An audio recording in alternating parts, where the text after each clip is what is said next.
Kalau misalnya kita bikin aplikasi dan ternyata resource hardware yang kita gunakan itu udah nggak masuk akal misalnya gitu ya, itu kita harus cek dulu ya, apakah benar kebutuhan resource hardware kita setinggi itu atau enggak.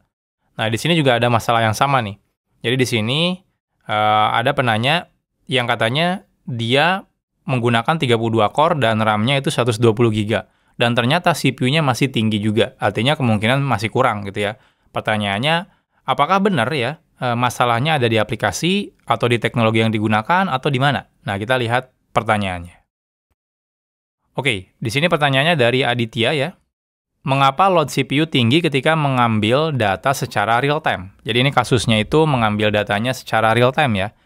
Oke, saya memiliki masalah CPU load tinggi. Sebelum itu saya jelaskan studi kasusnya. Jadi saya ambil datanya secara real time dan kemudian saya masukkan data ke dalam database setiap ada data baru dan ada update datanya. Jadi tergantung ya mungkin ya. Jadi kayak dengerin ketika ada perubahan data atau data baru dia akan coba insert atau update ke database. Data di sini hampir setiap detik update ya. Update data dan juga create data. Jadi kemungkinan dalam 1 detik ada banyak update dan juga ada banyak create data. Saya menggunakan CPU-nya 32 core dan RAM-nya 120 GB. Pengambilan data itu menggunakan WebSocket, kemudian request ke API. Oke, jadi kemungkinan biar real time gitu ya. Jadi mungkin aplikasinya akan dengerin ya. Jadi aplikasinya jalanin WebSocket client, dia akan dengerin ke WebSocket server untuk menerima perubahan data terbaru ya, atau penambahan data terbaru. Nanti setiap ada penambahan atau perubahan data, nanti aplikasinya akan manggil request ke API. Jadi kemungkinan bukan aplikasi ini ya yang nge-save atau nge-update datanya, tapi dia manggil API yang lainnya.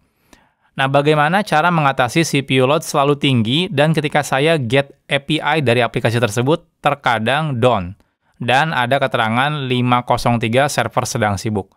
Teknologi yang saya gunakan cuma menggunakan MySQL dan juga Node.js. Jadi kemungkinan aplikasinya adalah Node.js dan database-nya adalah MySQL. Nah, sebenarnya kasus kalau kita cuma dengerin data, habis itu cuma insert atau update, itu harusnya nggak akan butuh CPU setinggi ini, ya. Atau bahkan RAM segede ini buat apa gitu ya, RAM segede ini buat apaan gitu ya. Apalagi cuma dengerin data doang, habis itu ketika ada data baru, itu udah akan di-save. Dan rata-rata juga kalau kita pakai WebSocket itu kan ini ya, ketika data baru masuk, dia akan save dulu atau update dulu, baru nanti dia nerima data selanjutnya, kayak gitu. Nah, jadi harusnya ini nggak akan segede itu. Nah, cuma di sini masih banyak informasi yang kurang. Paling nanti saya akan coba tebak-tebakan aja deh ya. Kalau kayak gini kasusnya, solusinya gimana? Kalau yang lainnya, solusinya gimana? Kita akan bahas pakai diagram. Oke, kita akan buat diagram baru ya di sini. Jadi ini CPU 32 ya, dan juga RAM 120. Oke, kita akan gambarin ya dari kasus yang tadi itu kira-kira kayak gimana diagramnya seperti apa. Jadi kemungkinan ada aplikasi, contohnya di sini aplikasi yang provide datanya ya. Jadi ini yang provide datanya. Jadi di sini menggunakan WebSocket.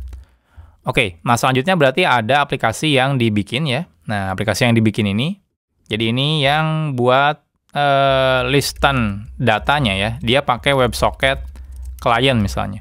Jadi nanti dia akan saling berkomunikasi ya, dari sini ke sini. Jadi nanti dia akan saling berkomunikasi ya. Jadi nanti ketika ada perubahan data di sini, maka otomatis perubahan datanya akan dikirim. Karena kan namanya WebSocket, jadi dia dua arah ya. Nah, jadi dia tidak satu arah.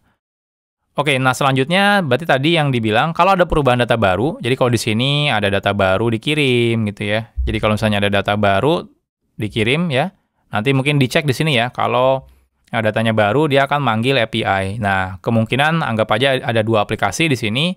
Jadi adalah API-nya untuk data manajemennya ya. Nah, jadi nanti WebSocket-nya ya, kalau nerima data atau ngupdate nerima perubahan data, maka dia akan save datanya ke API ya. Nah, terus dia akan simpan ke database. Jadi di sini pakainya MySQL. Oke, kurang lebih seperti ini. Berarti, kalau diperhatikan kayaknya sih nggak ada yang aneh ya. Harusnya sih nggak akan butuh resource setinggi itu. salah satu tebakan saya, kemungkinan kenapa butuh resource sebanyak itu, kemungkinan ya, ini tebakan aja ya, nanti mudah-mudahan ada follow up question dari penanya. Kemungkinan ini itu di satu VM yang sama. Jadi antara aplikasi yang listen data WebSocket-nya, habis itu yang API manajemennya, dan juga database-nya itu di satu VM yang sama. Jadi ini satu VM, jadi dia pakai 32 CPU dan juga pakainya 120 GB RAM ya. Nah, kalau kasusnya seperti ini kita nggak bisa bilang kalau aplikasinya yang salah. Kenapa? Karena kita nggak bisa judge kalau lemot atau CPU-nya tinggi, berarti aplikasinya yang salah. Enggak. Kita perlu cek dulu di bagian mana yang bermasalah. Nah, karena memang kalau misalnya kayak gini memang agak sulit ya kita nebaknya. Jadi kita harus punya monitoring tool. Sesimpel ya kita cek aja, kita monitor aja gitu ya di VM-nya, itu penggunaan aplikasi ini, CPU-nya berapa, dan dia menggunakan RAM-nya berapa. Lalu aplikasi yang ini ya untuk API-nya, dia pakai CPU-nya berapa, dia pakai RAM-nya juga berapa. Nah, termasuk database-nya, dia pakai CPU-nya berapa, pakai RAM-nya berapa. Nah, jadi seperti itu. Jadi, solusi pertama itu cek dulu ya. Nah, kira-kira siapa culpritnya? Nah, seperti itu. Jadi, culprit itu siapa yang salah nih? Jangan-jangan sebenarnya aplikasi kita yang WebSocket-nya nggak ada masalah gitu ya. Nah, API-nya juga nggak ada masalah. Ternyata database-nya nih bermasalah. Entah kita kurang optimal bikin struktur database-nya kah gitu ya. Jadi, proses insert-nya jadi berat, proses update-nya juga jadi berat gitu ya. Kita kebanyakan bikin indeks kah gitu ya, jadi proses update insert-nya itu jadi berat juga gitu ya, kemungkinan seperti itu. Nah, biasanya sih yang bisa ningkatin CPU gitu ya, kalau ini kan aplikasinya cuma I.O. ya, karena dia cuma listen data, habis itu kirim API, dia tuh sebenarnya cuma I.O. doang aplikasinya, input-output doang, artinya apa? Artinya harusnya tidak butuh CPU tinggi. Karena kan dia, ya kecuali kalau ada kalkulasi, contohnya dia ngekalkulasiin encryption gitu ya, atau hashing, atau ada machine learning-nya gitu ya sebelum ngirim data, ya bisa aja ini berat. Tapi kemungkinan kasusnya itu nggak seperti itu. Cuma nerima perubahan data, habis itu panggil API, habis itu simpan ke database. Nah, kalau kasus ini, kemungkinan yang bisa kita, kemungkinan tertuduhnya ya, kemungkinan tertuduhnya itu problemnya ada di database-nya. Jadi kita harus cek dulu ya database-nya. Tapi bukan berarti database-nya jelek, ganti database, enggak ya. Tapi kita cek dulu. Kalau database-nya ternyata benar, CPU-nya tinggi, kita cek lagi. Jadi nanti di sini, misal aja DB-nya yang CPU-nya tinggi gitu ya. Kita cek lagi, apakah tabelnya kebanyakan indeks gitu ya. Contohnya, akhirnya prosesnya agak berat gitu ya. Atau ternyata API, contohnya kan di sini kan pakai API ya. API untuk insert-nya atau update-nya ternyata masih terlalu banyak query yang dipakai ya. Query-nya harus dicek ya. Jangan-jangan dia pakai slow query. Kan kadang-kadang ada ya aplikasi yang sebelum dia insert data, dia cek-cek ke data mana dulu gitu ya, untuk nge-compare datanya ini berubah atau enggak. Kalau berubah dia update, kalau ternyata tidak ada, dia insert. Artinya kan banyak pengecekan tuh, harus dicek lagi. Jangan-jangan query-nya yang nggak optimal, nggak pakai indeks kah gitu ya, atau join-nya kebanyakan kah, dan lain-lain. Jadi kita harus cek dulu. Nah, seperti ini. Nah, ya itu kemungkinan aja ya, biasanya seperti ini. Karena kalau saya perhatikan, karena ini aplikasinya cuma I.O. doang. I.O. tuh ya cuma nerima request, kirim request gitu ya, udah selesai. Nggak ada kalkulasi yang berat. Jadi biasanya kalkulasi yang berat itu cuma ada di bagian database kalau aplikasinya seperti tadi. Ini tebakan pertama kayak gini. Nah, oke, sekarang kita pakai tebakan yang kedua misalnya. Kita anggap aja database-nya nggak ada masalah. Jadi database ini sudah oke, ya, tidak ada masalah. Nah, kita anggap aja ini memang masalahnya ada di aplikasi, misalnya, seperti ini. Nah, gimana kalau kasusnya memang ternyata CPU-nya tinggi di aplikasi? Kita balik lagi, cek dulu, ya. Problemnya di aplikasi mana? Aplikasi yang API-nya atau aplikasi yang WebSocket-nya? Kalau ternyata API data manajemennya di sini contohnya yang berat, kita cek lagi detailnya. Jadi kita nggak bisa pukul rata, berarti API-nya ini pakai Node.js, ganti aja pakai Golang contohnya, atau Java, nggak kayak gitu juga. Kita cek dulu logik aplikasinya. Kalau logik aplikasinya ternyata memang ada yang salah, contohnya kayak tadi gitu ya, sebelum ke DB ternyata banyak query gitu ya, akhirnya jadi lemot, atau ternyata dia nge-load datanya kebesaran gitu ya, akhirnya butuh RAM-nya tinggi, habis itu garbage collection-nya kerja ekstra ya, karena kan pakai Node.js ya, kebetulan dia pakai garbage collection-nya. Jadi dia berat misalnya ya. Jadi jatuhnya sering terjadi garbage collector, akhirnya CPU-nya tinggi. Nah, itu bisa juga. Jadi kita harus cek lagi nih, di API data manajemennya ini ya, untuk insert atau update-nya, itu gimana logiknya. Nah, atau jangan-jangan banyak aplikasi-aplikasi yang, logic yang pakai CPU, kayak contohnya encryption, hashing, dan lain-lain. Itu cek lagi, seperti ini. Nah, atau misalnya kalau di sini, oke, ini nggak ada masalah. Berarti problemnya misalnya ada di sini. Nah, kalau ada di sini, kita cek lagi. Walaupun di sini kemungkinan agak kecil ya, karena dia kan cuma listen ke WebSocket, habis itu terima data, habis itu kirim ke API. Jadi kemungkinan dia penyebab CPU tinggi itu agak nggak mungkin gitu ya. Ya kecuali gitu ya. Kecuali misalnya sekali kita nerima data, di sini bisa sampai puluhan ribu atau bahkan jutaan. Jadi kemungkinan dia akan naik datanya ke memori gitu ya, karena kan datanya disimpan di memori dulu nih, baru nanti dia kirim satu-satu ke API. Nah, kalau kasus seperti itu simple. Berarti API ini jangan sampai bisa satu-satu doang, harus bisa bulk ya. Jadi kalau di sini nerima, tiba-tiba sekali nerima ada 1000 data, gimana caranya ngirim ke sini API-nya jangan satu-satu gitu ya. Misalnya per 1000 atau per 100 kayak gitu. Jadi API-nya perlu diubah seperti itu. Atau gitu ya, kalau misalnya kasusnya memang ternyata problemnya di WebSocket client-nya ya, berat gitu ya, sehingga butuh CPU tinggi. Nah, kita bisa bikin yang namanya proses asinkronus. Nah, kasus seperti ini sebenarnya sering terjadi, masalahnya namanya adalah back pressure ya. Back pressure problem. Back pressure problem itu ini kan produser ya. Produser data dan ini adalah consumer data. Consumer itu adalah si ininya ya, WebSocket-nya. Jadi ini produsernya. Produser itu adalah pengirim dan ini consumer.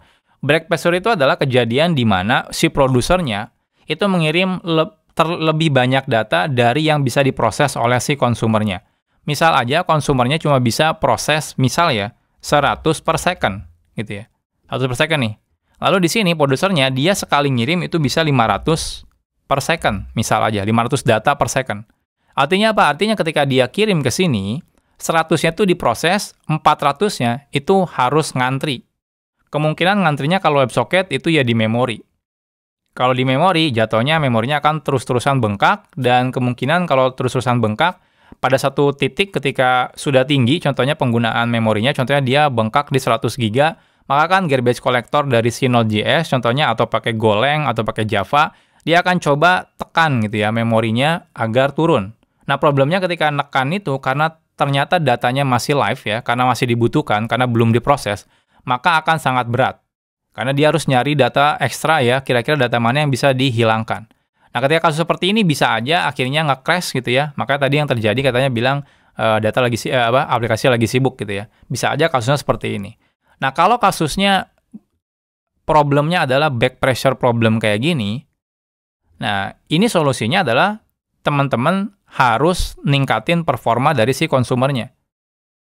Ini kan cuma 100 per second ya, ini 500 per second. Ya kecuali kita pemilik produsernya. Kalau kita pemilik produsernya, kita bisa kirim, oke kita tahu konsumer itu cuma bisa 100 per second, maka produsernya akan ngirimnya per 100 aja per secondnya. Jadi jangan segede-gedenya gitu ya, jangan. Karena kita tahu konsumernya cuma 100 per second, kita kirimnya 100 per second. Sesimpel kayak gini. Misalnya teman-teman kan kita tahu misalnya ada API Twitter gitu ya, atau Facebook gitu ya. Biasanya kan dikasih tahu ya, oke limitnya cuma 10 per second request API-nya. Nah, karena kita tahu request-nya 10 per second, maka setiap kita manggil API Twitter atau Facebook, kita pasti pastikan cuma 10 request per second. Sesimpel kayak gitu. Nah, kalau kasusnya kayak gini, kalau kita ya yang pegang kendali di aplikasi produsernya, kalau kita tahu konsumennya cuma kuat 100 per second, maka kita kirimnya 100 per second aja. Nah, jadi datanya itu di-handle sama si produsernya. Nah, ini kalau kasusnya adalah kita yang punya produsernya. Nah, tapi kalau kasusnya kita tidak ada kendali sama sekali di sisi produsernya, anggap aja ini punya orang gitu ya. Kita nggak bisa pegang kendali, jadi orang yang bikinnya tuh selalu pokoknya ada perubahan, walaupun detik ini ada ratusan ribu, maka akan dikirim ratusan ribu data bulat-bulat. Nah, kalau kasus seperti itu ya, kita jangan lakukan real-time kalkulasi. Jadi contohnya dia di sini gitu ya, ada 500 data masuk, 500-nya kita panggil API-nya satu persatu. Kalau ini pasti akan lambat, dan ini nggak akan kuat ya, karena kita contohnya cuma 100 per second. Nah, gimana caranya? Kita perlu nambahin yang namanya buffer ya, sebelum kita melakukan proses ke sini. Nah, gimana cara tambahin buffernya? Teman-teman bisa bikin atau gunakan aplikasi untuk buffernya di sini. Ya, jadi ini untuk nyimpan antriannya lah, antrian datanya. Jadi ini untuk buffernya. Nah, banyak aplikasi contohnya yang populer itu adalah message broker ya. Nah, kayak gini. Jadi simpelnya, si WebSocket ini jangan kirim ke API langsung. Gimana caranya? Caranya dia langsung kirim ke sini. Karena ngirim ke sini tuh kayak cuma proxy doang, saya nerima, kirim, saya nerima, kirim. Harusnya kencang ya. Jadi harapannya kita bisa terima dalam kuat ya. Kalau dia ngirimnya 500 per second, kita harusnya bisa handle juga 500 per second. Karena kita cuma nerima data dari WebSocket servernya, kirim langsung ke message brokernya. Nah, sekarang datanya akan numpuk di sini. Pertanyaannya gimana caranya? Nah, caranya berarti data di sini kita akan proses oleh si aplikasi data manajemen ini. Nah, ini sekuatnya aja. Contohnya kalau 100 per second, ya nggak masalah gitu ya. Karena kalau ini 100 per second. Toh datanya akan numpuk di sini. Jadi ini kayak tempat kita untuk menyimpan data dulu ya, sebelum diproses kayak gitu. Nah, karena kalau kita lakukan di sini langsung manggil API-nya, ini nggak kuat. Nah, kalau seperti ini, harusnya kita nggak akan butuh memori tinggi ya. Kenapa? Karena datanya akan disimpan di dalam message broker, dan ini disimpannya di storage. Jadi yang dibutuhkan adalah hard disk-nya yang gede. Jadi nggak butuh lagi RAM yang tinggi. Nah, kalau udah seperti ini, dan di sini juga kita manggilnya akan lebih santai ya. Jadi lebih santai, sekuatnya aja. Database-nya harusnya akan slow juga penggunaannya, nggak terlalu tinggi. Ya, di sini minusnya apa? Minusnya memang mungkin perubahannya nggak bisa real time banget. Jadi kalau yang tadi itu sebelumnya mungkin kalau ngirim 500, kita paksa 500 itu diproses gitu ya. Jadi harapannya langsung berubah dalam waktu 1 detik. Kalau ini mungkin butuh waktu kayak 5 detikan aja. Nah, tapi kan kemungkinan tidak akan tiap detik itu 500 misalnya. Mungkin ada saatnya 500, ada saatnya cuma 10, ada saatnya 100, 50, dan lain-lain. Nah, dengan kita menyimpan di buffer ini, contohnya di message broker, harapannya penggunaan CPU dan memorinya itu tidak terlalu tinggi. Karena kita bisa buffer datanya di sini. Nah, problem ini namanya adalah back pressure problem. Kalau nggak salah, saya pernah bikin vlognya ya, tentang back pressure problem, teman-teman bisa cek juga. Nah, jadi seperti ini ya solusinya kalau teman-teman ngalamin ini ya, pengen ngehandle data real time. Gimana caranya biar kita nerima datanya dan kita bisa update tanpa ngebebanin resource yang kita gunakan.